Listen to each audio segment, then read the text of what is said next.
বিসমিল্লাহির রহমানির রহিম। আমি কিশোরগঞ্জ ২, পটিয়াদি এবং পাকুন্দিয়া এই আসনের সকল নেতা-কর্মী এবং কিশোরগঞ্জের সকল নেতাকর্মী এবং আমাদের আ বাংলাদেশের মহামান্য রাষ্ট্রপতি, সাবেক রাষ্ট্রপতি হামিদ ভাই সহ সবাইকে আমার শুভেচ্ছা জানাচ্ছি। বাংলাদেশের বিভিন্ন অঞ্চলে যখন কথা বলি, খুবই কষ্ট হয় যে কি নির্যাতন আর কি অত্যাচারের শিকার হচ্ছে আমাদের নেতাকর্মীরা। তা ভাষায় বর্ণনা করা যায় না। যারা আজকে এই নির্যাতনগুলি চালাচ্ছে অবৈধভাবে ক্ষমতা দখলকারী। তাদের কোনো জনগণের ম্যান্ডেট নেই, সাংবিধানিক ভিত্তি নেই। তারপরেও তারা সেই meticulous ডিজাইনের মাধ্যমে মাস্টার মাইন্ড দ্বারা পরিচালিত চক্রান্তের মধ্য দিয়ে ক্ষমতা দখল করেছে। আর এই দখল করার পর থেকে যে নির্যাতন চলছে এবং এটা যে একটা দীর্ঘদিনের একটা পরিকল্পনা। বাংলাদেশ আর্থসামাজিকভাবে যেভাবে সামনের দিকে এগিয়ে যাচ্ছিল, বাংলাদেশ উন্নয়নশীল দেশের মর্যাদা পেয়েছে। মনে হয় যেন সেই অগ্রযাত্রাটাকে ব্যাহত করাটাই এদের উদ্দেশ্য। একথা বললে চলবে না যে মুক্তিযুদ্ধের সময় যখন মুক্তিযুদ্ধের বিরুদ্ধে পাকিস্তানের বাহিনীর তাদের বক্তব্যটা আমেরিকার রাষ্ট্রমন্ত্রী কিসিঞ্জার বলেছিল যে বাংলাদেশ স্বাধীন বটমলেক্স বাস্কেট হবে। জাতির পিতা বঙ্গবন্ধু শেখ মুজিবুর রহমান যখন রাষ্ট্রীয় দায়িত্বটা নিলেন একটা যুদ্ধ বিধ্বস্ত দেশ, এমনিতে শোষিত বঞ্চিত পাকিস্তানি বাহিনীদের দ্বারা এবং শাসকদের দ্বারা, মিলিটারি ডিক্টেটরদের দ্বারা নির্যাতিত ছিলাম, বঞ্চিত ছিলাম। তো সেই অবস্থা থেকে মুক্তি দিয়ে দেশের মানুষের আর্থসামাজিক উন্নয়নের জন্য জাতির পিতা যে নিরলস পরিশ্রম করেছিলেন মাত্র ৩ বছর ৭ মাসের মধ্যে স্বল্পোন্নত দেশ হিসেবে বাংলাদেশকে উন্নীত করলেন, তখন মাথা হয়ে গেল। ১৯৭৫ সালের ১৫ই আগস্ট নির্মমভাবে জাতির পিতা বঙ্গবন্ধু শেখ মুজিবুর রহমান রাষ্ট্রপতি তাকে হত্যা করে।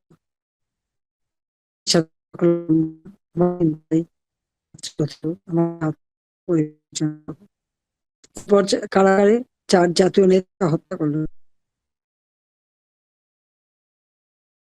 শহীদ নজরুল ইসলাম চলাকালীন সময়ে অস্থায়ী রাষ্ট্রপতি হিসেবে দায়িত্ব পালন করেন। যে সরকার গঠিত হয়েছিল বঙ্গবন্ধু শেখ মুজিবুর রহমান ইসলাম উপরাষ্ট্রপতি, তাজউদ্দিন আহমদ প্রধানমন্ত্রী। কাজী সৈয়দ নজরুল ইসলামকে, মোহাম্মদ মনসুর আলী এবং কামরুজ্জামানকে কেন্দ্রীয় কারাগারে নির্মমভাবে হত্যা করে। 15 আগস্ট যারা শাহাদাত বরণ করেছেন তাদের আমি প্রার্থনা করি। ৩রা নভেম্বর যারা করেছেন তাদের প্রতি আমি শ্রদ্ধা জানাই এবং মাগফিরাত কামনা করি। এরপর থেকে বাংলাদেশের মানুষের ভাগ্যে নেমে আসে। একটার পর একটা ষড়যন্ত্র চলতে থাকে। হাজার হাজার মুক্তিযোদ্ধাদের হত্যা হয়, 10 জন করে ফাঁসি দিত করত। একটার পর একটা সেনাবাহিনী, সশস্ত্র বাহিনীর অফিসারদের হত্যা, বিমান অফিসার হত্যা, এই আওয়ামী লীগের অগণিত কর্মীদের উপর অত্যাচার নির্যাতন চলছে। 1996 সালে আওয়ামী লীগ গঠন করে। বাংলাদেশের মানুষ অন্তত আওয়ামী লীগ সরকার ক্ষমতা আসে তারা তার ভাগ্যের পরিবর্তন শুরু করে। আমরা খুব 5 বছর অর্থাৎ যে সময়টা ছিল একটা পার্লামেন্ট, সেই সময়টা প্রথম সম্পূর্ণই এবং শান্তিপূর্ণ ক্ষমতা হস্তান্তরই বা সন্ত্রাস জঙ্গিবাদ করে দেয়। 21 আগস্ট গ্রেনেড হামলা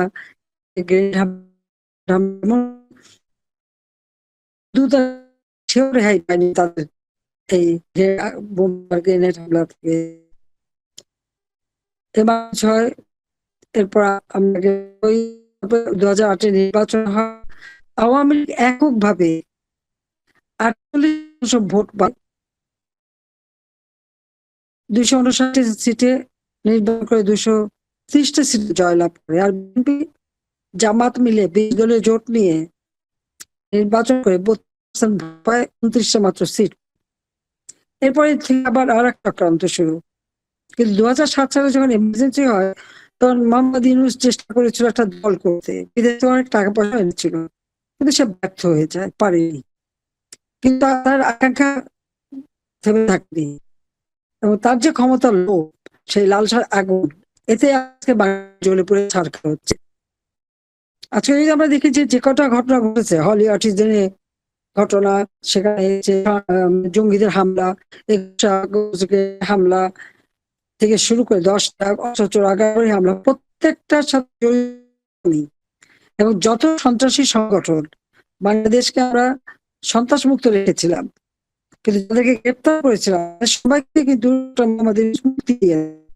আর এদিকে আমাদের অগণিত আওয়ামী লীগের নেতা কর্মী, মুক্তিযোদ্ধা, 14 দলের নেতা কর্মী, তাদেরকে গ্রেপ্তার করে বন্দী করা, জেলখানা খালি হয়ে যায় যত অপরাধীরা, তাদেরকে মুক্ত করে দিয়ে, এবং তাদের দিয়ে আজকে বাংলাদেশটাকে জঙ্গি রাষ্ট্রে পরিণত করেছে, অর্থনীতিকে ধ্বংস করেছে। 2024 সালের জুন মাসে আমরা যে বাজেট দিই, সেই বাজেটে আমাদের প্রবৃদ্ধি আমরা 6.7 ভাগ অর্জন করেছি। মাথাপিছু হয় 2793 মার্কিন ডলার উন্নীত হয়। দারিদ্র্যের হার 18.7 ভাগ, এটা 2022 সালে আমরা করি এবং 23-24 অর্থ বছরে একই রকম থাকে। কারণ এরপরে অতি দারিদ্র্যের হার আমরা 5 ভাগে জানি, 5 বছর কিছু হয়। কিন্তু ক্ষমতা আসার পর থেকে এই দারিদ্র্যের হারতেই থাকে, কারণ মানুষের কমে, কর্মসংস্থান কমে যায়, সমস্ত শিল্প গার্মেন্ট একের পর এক বন্ধ হতে থাকে, বিনিয়োগ আসা কমে যায়। বার্ষিক উন্নয়ন কর্মসূচি যেটা আমরা 96% সবসময় বাস্তবায়ন করতাম, সেটা 24-এ নেমে আসে। কিন্তু একটা চক্রান্ত আমরা দেখি। আমি দেখলাম ওয়াহিদুদ্দিন মাহমুদ সাহেব, তিনি হচ্ছেন পরিকল্পনা মন্ত্রী, আর একটা গবেষণা প্রতিষ্ঠান হোসেন জিল্লুর, তারা লিখছে যে 2022 থেকে যে 18.7 আমাদের দারিদ্র্যের হার, তখন থেকে নাকি দারিদ্র্যের হার বাড়তেই থাকে।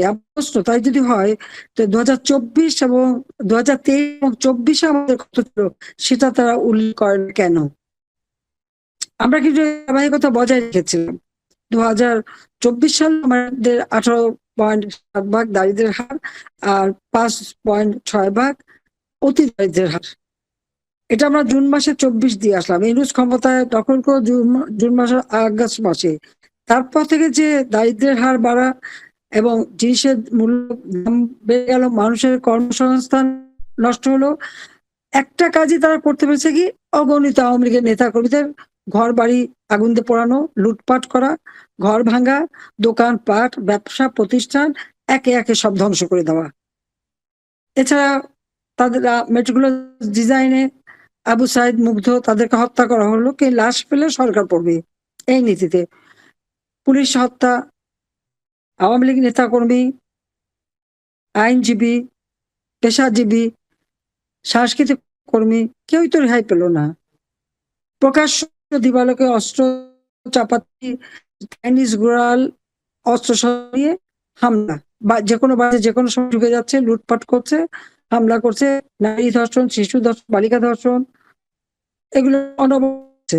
আর আওয়ামী লীগ নেতা কর্মীদের বিরুদ্ধে মামলা, আর সারা বাংলাদেশে মামলা এবং সবাই আসামি, প্রায় 4-5 লাখ নেতা কর্মীর বিরুদ্ধে মামলা, এবং সেই সাথে এক একটা মামলায় 1000-2000 থেকে 5000 পর্যন্ত আসামি মামলা চালাচ্ছে দুর্নীতি খোঁজে। আমাদের নিজে ছাড় দেখে দেখো তার মতো দুর্নীতিবাজ কে আছে? 6,000 টাকা বেতনে চাকরি পেয়েছিল, এই তার কপাল খুললো। আর কিছু কপাল আমি দায়ী, কারণ 58 সালে ভয়াবহ বন্যা হলো, আমাকে বললো গাড়ি চালাতে পারে না,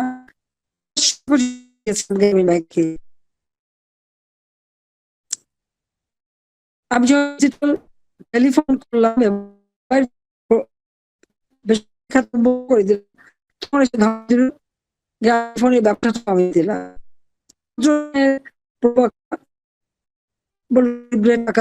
মানুষ নিজে পা দাঁড়াবে, কথা শুনলে সত্যি কথা বলতে কি মনটা একটু নরমই যায়। ওয়াশিংটন সম্মেলনও করা হলো, সেখানে খুব হাইলাইট করে আসলাম, ব্যাস আর কিছু ছিল না। ঠিক এখন তখন থেকে আমার বিরুদ্ধে লাগা শুরু করলো, আওয়ামী লীগকে ধ্বংস করে দেবে, আওয়ামী লীগের নিবন্ধন করে, তাদেরকে ব্যান করে দেয়। এই সাহসটা পায় কোত্থেকে? সে কোত্থেকে আসছে? আওয়ামী লীগ তো জনগণের প্রতি নির্বাচিত, আর ইউনূস হচ্ছে অস্ত্র, অর্থ, চক্রান্ত, মশলাঘাতী ক্ষমতা দখলকারী। অবৈধ সরকারের সকল নির্দেশনায় অবৈধ। 15 জুলাই 2024 থেকে যারা মেট্রো রেলে আগুন, এই আবু সাইদ হত্যা, মুগ্ধ হত্যা থেকে শুরু করে একের পর এক বিভিন্ন স্থাপনে আগুন দিয়ে জ্বালিয়ে পড়ে ছারখার করে দিচ্ছে, 460 পুলিশ স্টেশন তারা পুড়িয়ে দিল। যারা এই ঘটনাগুলি ঘটালো তাদের দায় মুক্তি এবং তার হিরো হিরো জুলাই হিরো এখন কিন্তু জিরো হয়ে গেছে। তাদেরকে দিয়ে আবার পার্টি করলে, এনসিপি পার্টি 5 স্টার হোটেলে 2.5 কোটি টাকা খরচ করে 1200 না 1300 গেস্ট নিয়ে সেখানে আবার ঘটা করে ইফতার পার্টি করে তাদের পার্টির যাত্রা শুরু। বাংলাদেশে কোনো দল এইভাবে যাত্রা শুরু করে নাই। আর তাদের দ্বারা ছাত্রীকে সাথে অন্য জায়গায় থেকে গরিবের ছেলে টাকা কাছে বিক্রি হয়ে গিয়ে এখন তারা শত শত টাকার মালিক, শত কোটি টাকার মালিক হয়ে গেছে। গতকালকেও আমাদের প্রায় 300-400 নেতাকর্মীকে গ্রেপ্তার করেছে। তাদেরকে কি আগে এই সন্ত্রাসীরা যায়, জঙ্গিরা যায়, হামলা করে আর পুলিশদের ধরিয়ে দেয়। পুলিশ কাদের ধরবে? যারা হামলা করেছে, মেরেছে তাদের ধরবে, অপরাধী তারা। আর এই দেশে হচ্ছে নিয়ম কি, নির্যাতনকারীদের বিরুদ্ধে মামলা দাও, তাদের ধরো, যে গুলি খেয়েছে তার বিরুদ্ধে মামলা দাও। গোপালগঞ্জে যেভাবে গণহত্যা চালালো, ঠিক সেখানে ওই একই ঘটনা। যাদের গুলি করলো 5-5টা মানুষকে মেরে ফেললো, আর যারা গুলি খাওয়া আহত তাদের বিরুদ্ধে মামলা দিয়ে তাদের হয়রানি করে। কিন্তু যারা গুলি চালিয়েছে তাদের বিরুদ্ধে কোনো ব্যবস্থা নেয়নি। তো যে আর্মি অফিসারটা বললো গুলি কর, সরাসরি গুলি কর, তার বিরুদ্ধে কি ব্যবস্থাটা নিয়েছে? কিন্তু সেই হিসাব একদিন নেবো, আমরা সমস্ত হিসাব নেবো। প্রত্যেক এলাকা থেকে যত নির্যাতন যা কিছু সমস্ত তথ্য সংগ্রহ করছি। আর আমরা আপনাদের বলবো যেগুলি ভুলে যান না, যারা নির্যাতন করেছে, হ্যাঁ ওরা যেহেতু প্রশাসন সাথে, পুলিশ সাথে, আর্মির সাথে নিয়ে সে এক একটা ঘটনা ঘটাচ্ছে, আমরা গেরিলা যুদ্ধ করে দেশ স্বাধীন করেছি। আমরা আশা করি কিশোরগঞ্জের মানুষকে সেটা বলতে হবে না, কারণ এখানে সবাই তো মুক্তিযোদ্ধা। কাজে সেই গেরিলা যুদ্ধ এ কথাটা না ভুলে ঠিক সেইভাবে এদেরকে যেখানে যখন পাওয়া যাবে উপযুক্ত শাস্তি দিতে হবে। এখানে করে বসে থাকলে চলবে না, নিজেদের ক্ষেত্রটা নিজেদের তৈরি করে নিতে হবে। সবাই ভালো থাকেন, সুস্থ থাকেন, আমি আছি আপনাদের সাথে। হ্যাঁ, আমি ওই দিন তো আমাকে রেহানাকেই হত্যা করবে সেটাই প্ল্যান করেছিল। আল্লাহ তাআলা সেই 21 আগস্ট গ্রেনেড হামলা থেকে শুরু করে বারবার বাঁচিয়ে দিয়েছে, এবারও বাঁচিয়ে দিয়েছে। সবকিছু হারিয়েছি, এদিকে বাবা মা ভাই তো সব হারিয়েছিলাম, এবার ঘর বাড়ি যা কিছু ছিল সবই শেষ, সবই লুটপাট। আমার যেখানে হাজার হাজার নেতা কর্মী নিঃস্ব হয়ে গেছে, সেটা আমার কোনো আফসোস নেই, কোনো দুঃখ নেই। তবে যদি দিন পাই ইনশাল্লাহ, যাদের ঘরে বাড়ি গেছে, যারা নির্যাতিত বা যারা শহীদ হয়েছে, অবশ্যই তাদের পাশে আমি আছি, আমি থাকবো, সবসময় ছিলাম, আগামীতেও থাকবো, এবং এখন আমি চেষ্টা করে যাচ্ছি, যাকে যাচ্ছি। আপনারাও মনে জোর রাখেন, সবাই ঐক্যবদ্ধ থাকেন।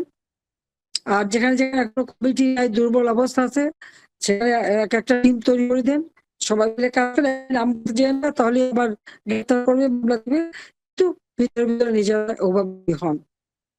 ইনশাআল্লাহ এই অবস্থা অবসান ঘটবে। এই ইউনুসকে বিদায় দিয়ে বাংলাদেশের গণতন্ত্র প্রতিষ্ঠা করব এবং আমাদের কারাবন্দী সকলকে মুক্তি দিতে হবে, সমস্ত মিথ্যা মামলা প্রত্যাহার করতে হবে। আর যদি না করে তো ভবিষ্যতে আমরা তো করবোই, আবার যে আজকে যারা হাত করা পড়াচ্ছে তাদের হাত করা পড়াবো, ওই ইউনুসেরই হাত করা পড়িয়ে একদিন জেলে পাঠাবো। তার ওই চালা চামুন্ডা গুলি আছে, উপদেষ্টা তো সব বিদেশি নাগরিক, পালাবে কোথায় সেটা দেখবো, একটা পালাতে পারবে না ইনশাল্লাহ, দিন আসবেই। ওই যারা তাদেরকে ঠেকনা দিয়ে বাঁচিয়ে রেখেছে তাদেরও খবর হবে। তো যাক, আপনারা ভালো থাকেন, সুস্থ থাকেন, আমি আছি, যতটুকু শ্বাস আছে অবশ্যই দেশের মানুষের পাশে থাকবো, তাদের জন্য কাজ করে যাবো। বাংলাদেশকে জাতির পিতা বাংলা হিসেবেই আমরা উন্নয়নশীল দেশের মর্যাদা পেয়ে বাংলাদেশ ভবিষ্যতে এগিয়ে যাবে। হ্যাঁ, ক্ষতি অনেক করে ফেলেছে, তো সেই ক্ষতি কিভাবে পূরণ করতে হয় আমরা দেশ চালাতে জানি, আমরা সেটা পাবো। জানে না, জানি পয়সা বাড়াতে, ক্ষমতা এসে ম্যান পাওয়ারের ব্যবসা, সে টাকা লেনদেনের ব্যবসা, সব ব্যবসাটা ভালো বুঝে গেছে। 4080 একর 80 কাঠা জমি নিয়ে বসে আছে পূর্বাচলে, আর আমরা 10 কাঠা করে জমি নিলাম, তার জন্য মামলা, 300 বিরুদ্ধে মামলা হবে। এখানে 4080 কাঠা উত্তরায়, 300 কাঠা 87 কাঠা হচ্ছে চট্টগ্রাম, এরকম সব হিসাব আমি বের করছি। আর তার তো শত শত কোটি, সব জায়গা করে এই গরিব দুঃখীর মধ্যে সব মিলিয়ে দেবো ইনশাল্লাহ, পাবো। আল্লাহ বলে নিয়াত গুলো বরকত, আমাদের নিয়াত ভালো, আল্লাহ আমাদের সহায় আছেন। সবাই ভালো থাকেন, সুস্থ থাকেন, আর সবাই মনে শক্তি নিয়ে চলেন। জয় বাংলা, জয় বঙ্গবন্ধু, বাংলাদেশ চিরজীবন, খোদা হাফিজ।